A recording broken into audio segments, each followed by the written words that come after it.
చాలాసార్లు మనసుకి స్వస్థత ఉండదు. మైండ్ ఇంత వంకరగా ఉందేంటి, మనసులో ఆలోచనలు ఎందుకు ఇట్లా చెడిపోయాయి, ఎందుకు ఇంత దుష్టత్వం, ఎందుకు ఇంత డిప్రెషన్, ఎందుకు ఇంత నెగిటివిటీ, ఎందుకు ఇంత యాంగ్జైటీ. కొన్నిసార్లు మనసుకు స్వస్థత ఉండదు, కొన్నిసార్లు దేహానికి స్వస్థత ఉండదు.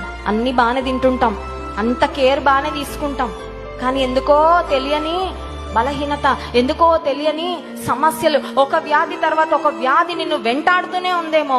ప్రాబబ్లీ దేవుడు నీ దేశాన్ని స్వస్థపరచాలంటే, నిన్ను బాగు చేయాలంటే ఈ కార్యాలు నువ్వు చేయాలి. అందుకే ఆపరేషన్ ఎలా పడితే అలా చేసేస్తే వ్యాధి పోదు, ఆ పేషెంట్ ఇంకా క్రిటికల్ అయిపోతారు కదా.